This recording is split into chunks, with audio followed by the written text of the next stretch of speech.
I'm going to start the next chapter, sequence and induction and recursion. Uh, Very basic example on the book. It is written, for example, if you want to count your ancestors, then you will start from your parents. So two parents, mother, father, and then move back one step to grandparents. Total becomes 4.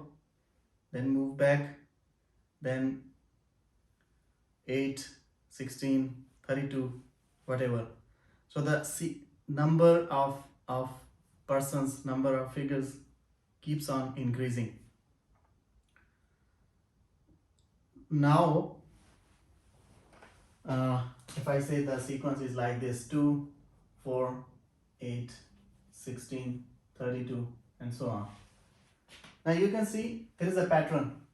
There is a ratio between every number. There is something logical going in this all pattern of numbers moving ahead.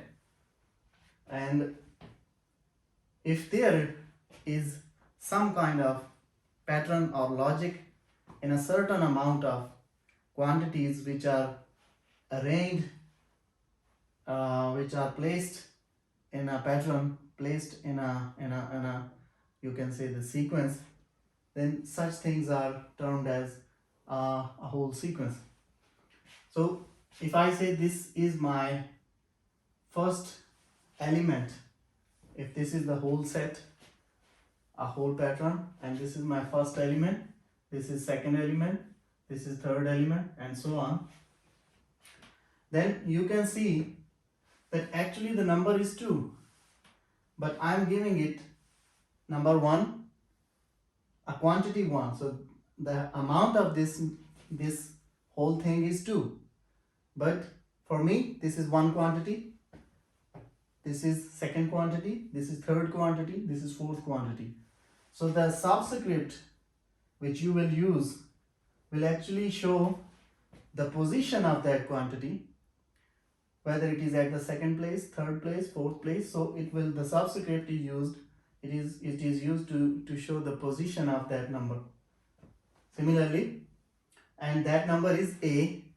So for A you can assign any value.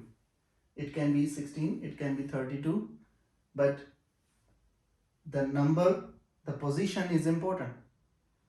So if you are at third position, then the answer is 8. If I ask you what is the third element of this sequence, what is the third member of this sequence, you can count and you can say 1, 2, 3. Okay, third is 8. So such kind of arrangement and such numbering is given when we talk about the sequence. And also in this sequence you can see the first number is 2. I can write it as 2 raised to the power 0. The second number is 4. I can write it as 2 raised to the power, this is 1. Second number is 4. I can write it as 2 raised to the power 2. Third is 2 raised to the power 3. 4 is 2 raised to the power 4. Now you can see these numbers are exactly similar to these numbers.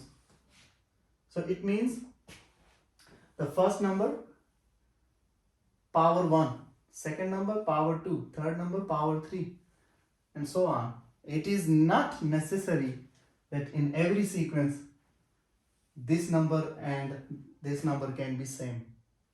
This is showing the position of the number. This is showing the common relation between the numbers, the common pattern of the numbers, the logical behavior of the numbers. If there is no common pattern between the numbers, then you cannot say it is a sequence. If there is no logic, there is nothing. So a logic is important if you want to say something is a sequence. And in this sequence, the logic is that every position is some power of 2. First position is 1 power of 2. Second position is 2 power of 2. Third position is 3 power of 2. So 2 is common, but the powers are increasing with when you are moving back from parents to grandparents to great grandparents and so on. The definition already written on the pages I give to you. A function whose domain is either all the integers between two given integers or all the integers greater than or equal to any integer is called a sequence. For example, I'm saying that integers between 10 to 16.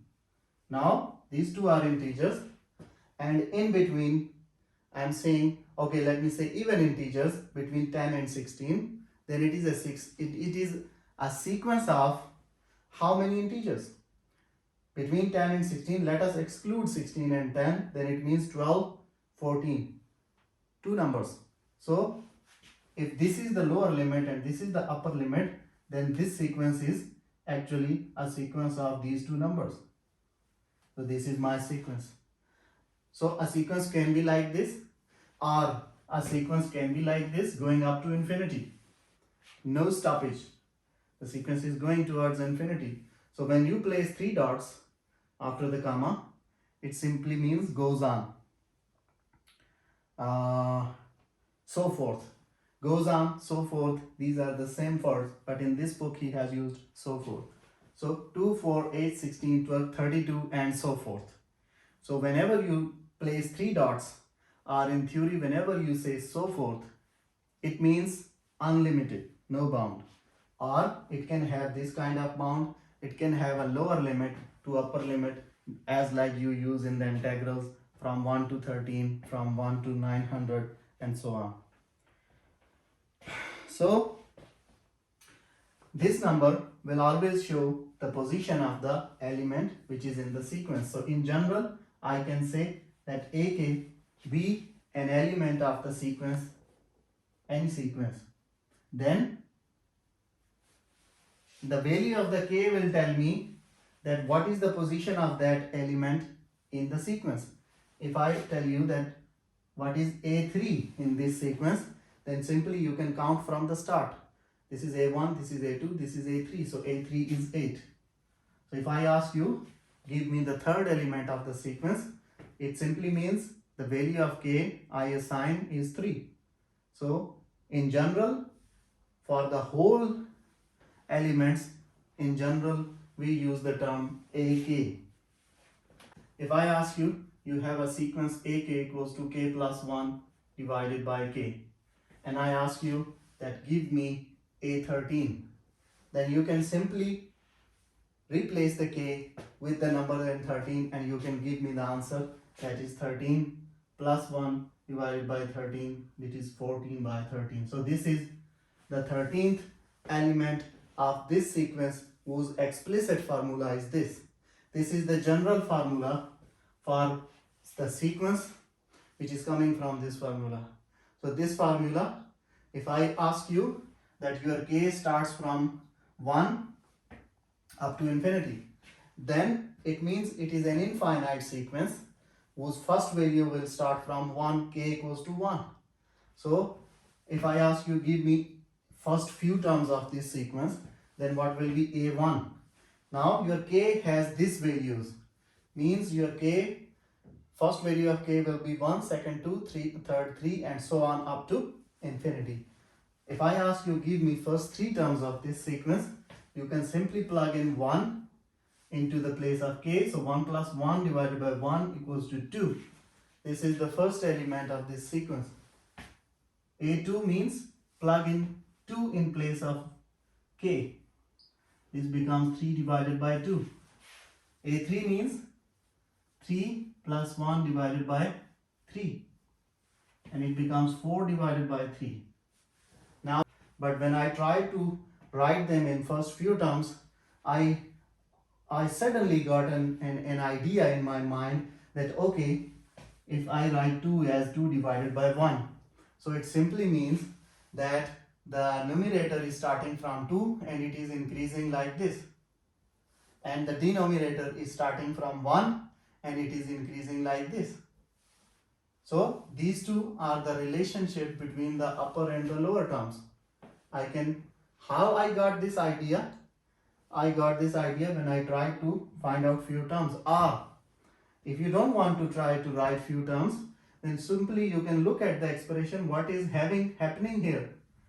You can see the index is k, and in the denominator the k is simple, but upper side k has +1. So it means wherever you will go, whenever you will put the value of k, the lower part will be 1 less than the upper part. So all these things, all these scenarios, you can try any of them to get an idea of the pattern of the sequence, that what kind of pattern it is following. So in the first example of the ancestors, we got some few terms of the sequence and we tried to sketch the idea of the sequence. What was that sequence? It was 2, 4, 8, 16, 32 and so forth. Now when I looked carefully, I got an idea, okay, something is going common in between them, which is 2, and another thing is the power of 2, and I can simply write it as 2 raised to the power k. So, and I can define that my k starts from 1, 2 and so forth. So whenever I will plug in value of k 1, it will give me 2 raised to the power 1, so it becomes 2. When I will put k equals to 2, it becomes 2 raised to the power 2, it becomes 4. When I will put 3, 2 raised to the power 3, 8. So I can say that these are two, both are the same things, but this one is compact explicit formula for the sequence of ancestors, and this is the discretized pattern, the sequence in numbers, but both are representing your grandparents. So you can write a sequence either in this kind of formula, or you can write the sequence in kind of this, first few times terms 4, 5 and then so forth. So always you have a choice. But the important thing is that if I give you this formula, you can write the terms. If I give you some terms, you can write the formula, and so you can switch in between. There are some examples of the sequence. For example, there is another sequence, very interesting sequence, and it is written as ak equals to -1 raised to the power k.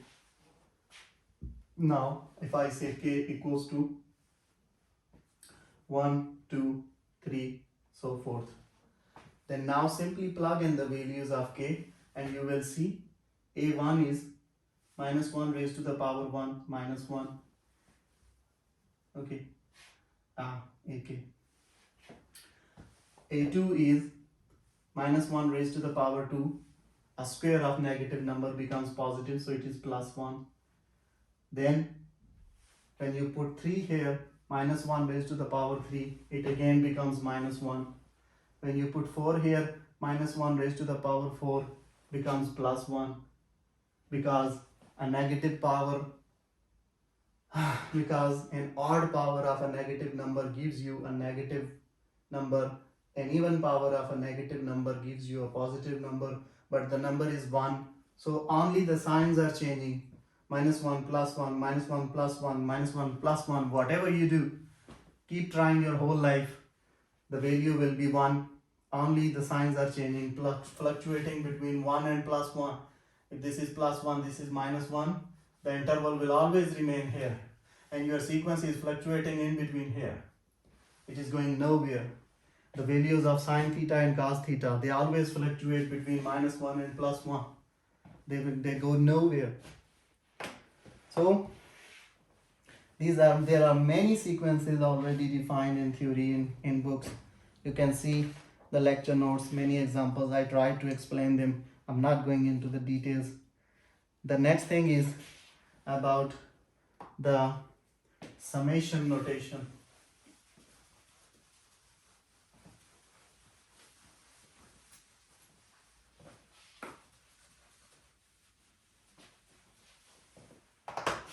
A summation notation is, if I have the same, go back to the same ancestor sequence 2, 4, 8, 16 and 32.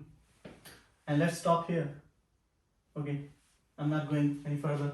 And I want you to tell me that if all these peoples were alive, then how many peoples would have been, excluding me, forget about me, I'm talking only about the parents, great parents, great grandparents, great great great parents, and so on. Now, if I ask you that tell me, if they all are alive, then how many people would have been living in a house? So you can simply tell me that okay, if they all are alive, then they are like this. Add them together, and whatever the answer is, that is the total number of people. Let me say the Q is the answer. It is a number. I'm just writing Q. So Q number of people are living in a house. Then this is actually the sum of this whole sequence, which was I defined as this sequence as a raised to the power k. So the sum of whole sequence up to how many terms? I started from the term 1. So I will write it here by k starts from 1. And I stopped here. 1, 2, 3, 4, 5th. On the 5th term, I stopped. So I will tell on the summation, this sign is used for the summation. And on the bottom, you write the lower limit, just like integral. Integral, if you go back to the advanced mathematics, you have proved a relation in which you say something like integral f of x dx equals to the summation of f of x dx. Did you do that? Have you done that? Delta f, sir. Yes, there was a formula. So both these things are actually doing the same kind of working. You are discretizing the whole domain, and now you are adding them together up to a certain limit. So you started from the first term, k is 1. Don't go to the value. The value is 2, but the position is 1. So I'm talking here on these positions, you are talking about the position of the element. So you started from the first position of the element and you finished at the 5th position of the element. So you will say k starts from 1 to 5. Okay, or you can say k equals to 1, k equals to 5. But good is that k starts from 1 to 5. Whatever you write, that's okay. The only thing is that you should be clear what are your limits. So always keep the limits. If you will not keep the limit, like the Indian cricket team, you will destroy yourself. So here, in limit on the summation is important. Similarly, the limit on integral is important. If there is no limit, then you say this is an indefinite integral. If there is no limit on summation, it means you are not stopping here. You are going through up to infinity. So it is not necessary, one important thing, that you must start from position 1. No, it is not necessary. You can simply say, okay, start from k equals to 3 and go to 5. What does this mean? It means you will only consider a raised to the power 3 plus a raised to the power 4 plus a raised to the power 5. What you did? You actually skipped the first and second position. So you said, I don't care about my parents and great parents. I only talk about the great grandparents and so on. So if you are only talking about, then this summation will have a different answer because it is only having the final 3 terms. It is not having the first 2 terms. So your limit is important. If you do not fix a correct limit, your answer cannot be correct. And in general, if you want to write the same thing in general, then you will write it as like summation for the notation summation. If you have 2 integers mn and such that m is less than or equal to n, I will tell you why m is less than or equal to n, then summation k equals to m and goes up to n a k for the sequence, and this is the position of the sequence, the subscript. And when we were talking about the ancestor sequence, This was used for the explicit formula of the sequence. This k was used for the explicit formula, the power of 2. But when you are talking about general sequence, then you will write the subscript, which is telling the position of the element in the pattern of the sequence. Now, you already defined me that you have a sequence AK, a kth term of A. So you don't know which term. You have k terms of a sequence and it is known as AK, and you want to sum the sum part of this sequence in between the numbers m and n. You are trying to sum, you are not trying to sum all the sequence. You are trying to sum the part of the sequence which is in between m and n. And m is the lower limit, n is the upper limit. That is why you write it here. M is less than or equal to n. Means less than or equal to y less than or y not less than n. Why not m? Y equals to n? Because you can sum up a sequence k from 1 to 1 AK. Go back to the ancestor sequence AK. Means the answer will be only 2, because you are only talking about the sum from the first term to the first term. Similar is the case when you talk about the integrals 2 to 2 f of x dx, and your answer will be 0. Because what is integral? Integral is actually area under the curve. And you are telling me that your starting point was 2 and your ending point was also 2. Which you didn't move. You didn't cover any area. That's why whenever the lower and upper limits in an integral are equal, the answer is 0. Because you didn't move.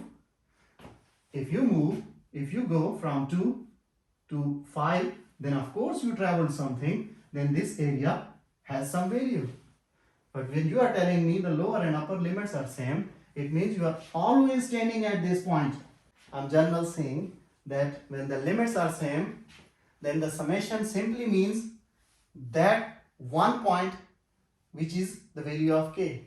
But here I'm saying that I will start from the number m and I will finish at the number n. I don't care the terms of this sequence after the n, and I don't care the terms of this sequence before n.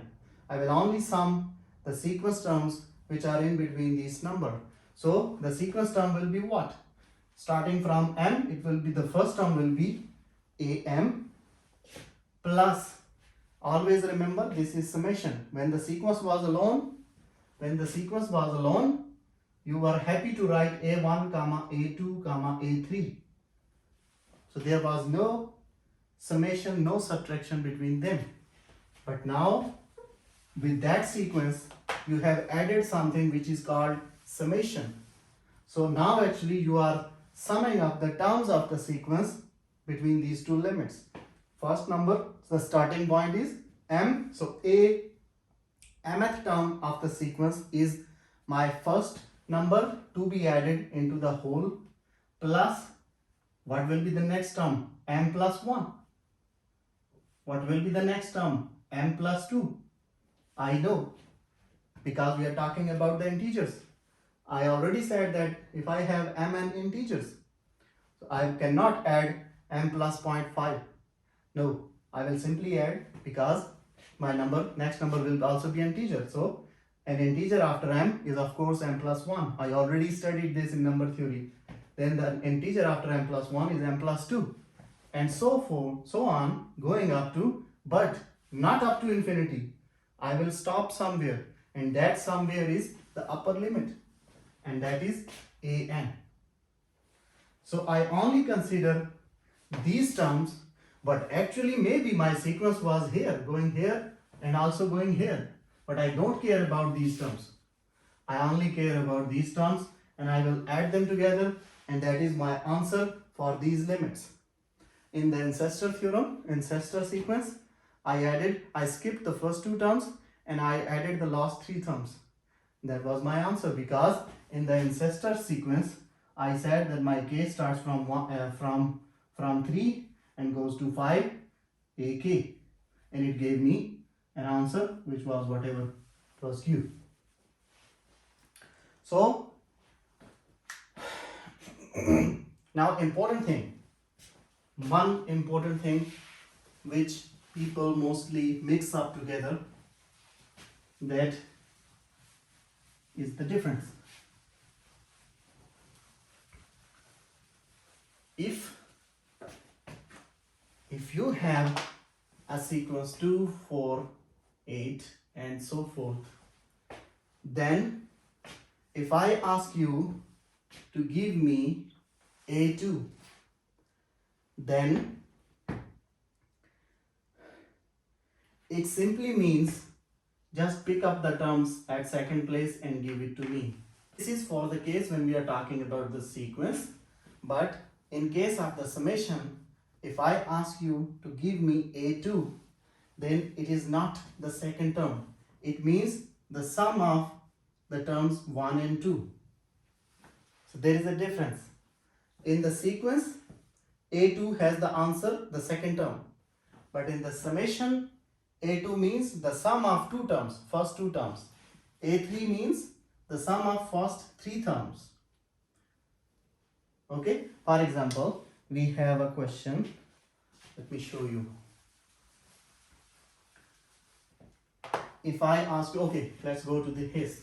Now this was the sequence, and if I say, okay, we have 2 plus 4 plus 8 plus so forth, and I ask you, give me A2, then what will be A2? A2 means A1 plus A2, that is 2 plus 4, that is 6. But in that case, my A2 was 4. So the answer is different. In sequence, just pick up the person sitting at that place. But in summation, add up all the persons from first position up to that position and then pick up. That's the two different things. Another notation is called the product notation, product of the terms of a sequence, and this notation is the big pi, like this. It is the, you know the pi like this. So this is the actual pi 3.14. This is the big pi, and this pi is used for the product of terms of a sequence. If I ask you, and the same thing, the rule will follow. You will write the limit at the lower position and up to n and ak. So it simply means that you are actually doing, what are you doing? The mth term into the m plus 1th term, and they are multiplying into the m plus second term into so on up to n. Now what are you doing? In the summation, you are adding terms one by one. Now in the product case, you are actually multiplying the terms from the mth position to the nth position and multiplying them all together. If I ask you that give me product of k from 2 to 4, if this is the sequence k, I say my sequence is k and give me the product of the terms from 2 to 4, then it simply means the first term should be, place the value of k into this term, that is 2, the second 3, and the last one is 4, that is 2.3.4.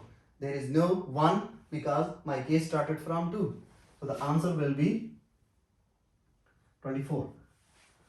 But if I have summation k from 2 to 4 for the same sequence, then it will be 2 plus 3 plus 4, and the answer will be 9. And if I don't have anything for the k from 2 to 4, it is simply 2, 3, 4. So these are the three different things. When you have a sequence, it will be like this. When you have a sum of a sequence, it will be like this. When you have a product of a sequence, it will be like this. There is a theorem mentioned on the PDF, and the theorem is very simple. If you have two sequences and you want to sum them, they are like summation ak plus summation, don't forget the limits, I'm not going to write them here, bk. Now this is a sequence and this is a sequence, and I'm saying the sum of this sequence from, okay, let me write the limits, k from m to n, and the sum of this sequence k from m to n. The limit is same, but the sequences are different. Maybe, for example, bk is something like k plus 1 over 3, and ak is a sequence something like ak is equal to k minus 1 over 3. Now ak is a different sequence. When you will put the values of k, it will give you different answers. And bk is a different sequence because it will give you different answers. Now I'm saying that I have two sequences and I want to have summation of both these sequences, and then I want to add both the summations together. First I find the summation of ak for these limits, then I find the summation of bk for this limit, and then I want to sum both the answers. Then if you do it separately like this, the answer, whatever you get the answer, it will be same if you do it all together, summation k from m to n, ak plus bk. Change of variables. What is variable? You can always write a sequence if it is like k equals to 1 to 3, k square. You can always change the variable. You can say I equals to 1 to 3, I square. So this thing doesn't matter if everything is same. If this limit, lower limit, upper limit, this lower limit, upper limit is same, and the function is same. Well, here it is the taking the product of the variable. The function is take the product, take the square of the variable. So if the function, if the lower limit, if the upper limits are same, you can always write the variable of your choice. There is a sequence. It starts from k equals to 0 to 6, 1 over k plus 1. Equals to k plus 1 to j minus 1. K is equal to 0. I want to convert the k into j. Then what will be the value of j? K is 0 plus 1. So j equals to 1. This will be my limit, the lower limit for j, when I will convert this expression into j. So the lower limit will be j equal to 1. And for the upper limit, when k equals to, this is, the j will be k plus 1. That is 6 plus 1, that is 7. So the limit, upper limit for j will be this one. So this is the first thing I have done, that I got the new limits. J will start from 1 and it will go up to 7. I'm done with this thing. Now the second thing, that what will happen to the sequence? What will happen to this part? So it is simple, that 1 plus k plus 1, 1 over k plus 1, this becomes 1 over, wherever there is k, what was j? J was equal to k plus 1. This means k equals to j minus 1. So wherever there is k, replace the k with j minus 1. Replace the k with this value, it becomes j minus 1 plus this sign plus this 1. And this becomes 1 over j. So now I have all the material, all this material and this material, to put it into this expression and to convert this expression into the form of j. So I can now convert it. When k was 0, j equals to 1. When k was 6, j equals to 7. And for this thing, I already converted it into j, and this is 1 over j. So when the limits are changing, your expressions will change. You already, maybe you know them. The first thing is factorial. It is very simple thing, that the product of the number and all the preceding numbers. If you have a number n, then n factorial simply means the product of all the numbers before n up to 1. N minus 2, so on, 3, 2, 1. So if n is 13, then 13 factorial simply means the product of 13 and all the numbers preceding it up to 3, 2, 1. So just multiply them together and that is your n factorial. This is just a symbol for convenience, used for convenience, and there is a general rule. You can try to figure out why this happens. 0 factorial is always equal to 1. You can try to show me that why this happens. Very simple 8th grade proof. Then another thing is n choose r. This is another relation with a formula which is written as if n and r, these two, always keep in mind that we are talking about the integers. We are not talking about the decimal numbers. So if you have two integers n and r, and the relationship between r and n is this, then the n choose r is written as this, and this is equals to n factorial divided by r factorial into n minus r whole factorial. This is the formula for finding n choose r. If I ask you to find me n plus 1 choose n, then how will you solve it? So the answer for this using this formula is very simple. This is the upper term which is called n, and this is the lower term which is called r. Using that formula, what is n? N equals to n plus 1 whole factorial divided by what is r? R is n factorial. What is n minus r? N is n plus 1 minus from formula r is n. So this n cancel with this n, and you can write n plus 1. What is n plus 1 whole factorial? This is actually equals to n plus 1 into n minus 1 and so on up to 3.2.1. But in factorial, you have a general rule that if you want to stop at a certain location, then you can say that, you can, for example, if I want to stop at this position, then I can simply write this whole expression as, I can say that, okay, n plus 1 into, what is this? If you look at this, forget about n plus 1 and look at this thing. What is this? This is n factorial.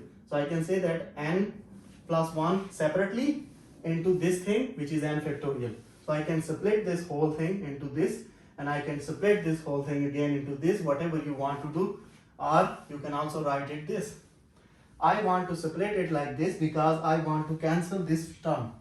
So I can split it n plus 1 whole factorial into this form, so I can write it as n plus 1 dot n factorial. This cancels, the remaining is n plus 1. So n plus 1 choose n, answer is n plus 1 using this formula. Now in the next class we will try to use these knowledge of the sequence and all these basics into algorithms for computer science.